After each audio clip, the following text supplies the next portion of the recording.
हुमनाबाद तालुके के थिर मैदान में हाल ही में एक व्यक्ति का खून से लापता शव मिला था, जिसकी पुलिस छानबीन कर रही थी, जिसका खुलासा हुआ है और हत्या करने वाले का पता लगाकर उसे गिरफ्तार किया गया है। इस संबंध में आज एसपी प्रदीप गुंटी ने पत्रकारों से बात करते हुए बताया कि आरोपी के घर से हत्या आदि को भी पुलिस ने जब्त किया है।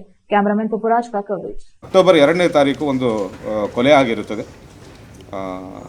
ಅರ್ಜುನ್ ಅಂತ 40 ವರ್ಷ ಒಬ್ಬರು ಕೊಲೆ ಆಗಿರುತ್ತಾರೆ. ನೈಟ್ ಟೈಮ್ ಅಂದರೆ 1ನೇ ತಾರೀಕು ನೈಟ್ ಸುಮಾರು 12ವರೆಗೆ ಕೊಲೆ ಆಗಿರುತ್ತದೆ. ಆರೋಪಿ ಪತ್ತೆ ಹಚ್ಚಲು ಒಂದು ತಂಡವನ್ನು ರಚಿಸಿ ನಾವು ಕೆಲವು ತಾಂತ್ರಿಕ ಸುಳಿವುಗಳ ಮೇರೆಗೆ ನಾವು ಇನ್ವೆಸ್ಟಿಗೇಷನ್ ಮಾಡಿದ್ದಾಗ ಆ ಊರಿನವನೇ ಹುಮ್ನಾಬಾದ್ ಊರಿನವನೇ ಆರೋಪಿ ಅಂತ ಗೊತ್ತಾಗಿರ್ತದೆ. ಆರೋಪಿಯನ್ನು ದಸ್ತಗಿರಿ ಮಾಡಿದ್ದೇವೆ ನಾವು. ನೈಟ್ 12 ಗಂಟೆಗೆ ಈ ಇಬ್ಬರು ಒಟ್ಟಿಗೆ ಅಲ್ಲಿಗೆ ಬರ್ತಾರೆ, ಕುಡಿದುಕೊಂಡು ಬರ್ತಾರೆ. ಇಬ್ಬರು ಒಟ್ಟಿಗೆ ಬರ್ತಾರೆ.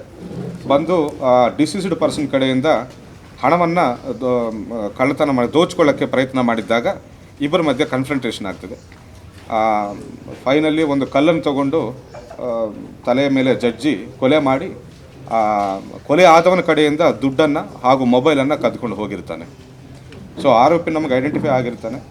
ಆರೋಪಿಯನ್ನು ನಾವು ದಸ್ತಗಿರಿ ಮಾಡ್ತೇವೆ. ಮಾಡಿದ ತಕ್ಷಣ ನಾವು ಹೋಗಿ ಮನೆ ಮೇಲೆ ರೈಡ್ ಮಾಡ್ತೇವೆ. ಒಂದು ಸರ್ಚಿಗೋಸ್ಕರ ಹೋಗ್ತೇವೆ ಮನೆಗೆ.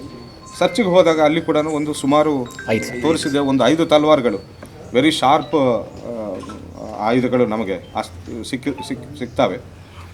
ನಾನು ಮತ್ತೆ ಮೊನ್ನೆ ರೌಡಿ ಪೀರಿಯಡ್ ಮಾಡಿದಾಗ ಮತ್ತೆ ಹೇಳಿದೆ ನಾನು ಸ್ಪಷ್ಟವಾಗಿ, ನಾವು ಈಗ ಕೂಡ ಹೇಳ್ತಾ ಇದ್ದೇವೆ, ಯಾವ ಕ್ಷಣ ಯಾವ ಟೈಮು ಯಾವ ದಿನ ನಾವು ರೈಡ್ ಮಾಡ್ತೇವೆ ನಾವು ಹೇಳುವುದಿಲ್ಲ. ಬಟ್ ಖಂಡಿತವಾಗಿಯೂ ಜಿಲ್ಲೆಯಲ್ಲಿ ಇರುವ ಎಲ್ಲ ರೌಡಿಗಳ ಮನೆಗಳ ಮೇಲೆ ನಾವು ದಾಳಿ ಮಾಡ್ತೇವೆ.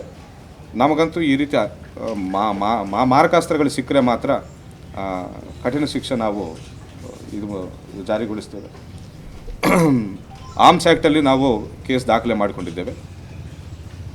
ಒಬ್ಬನೇ ಆರೋಪಿ ಇದ್ದಾನೆ. ಈ ಸದ್ಯಕ್ಕೆ ಇನ್ವೆಸ್ಟಿಗೇಷನ್ನಲ್ಲಿ ಒಬ್ಬನೇ ಆರೋಪಿ ಇದ್ದಾನೆ ಅಂತ ನಮಗೆ ಗೊತ್ತಾಗಿದೆ. ಆರೋಪಿ ಹೆಸರು ಹೇಳುವುದಿಲ್ಲ.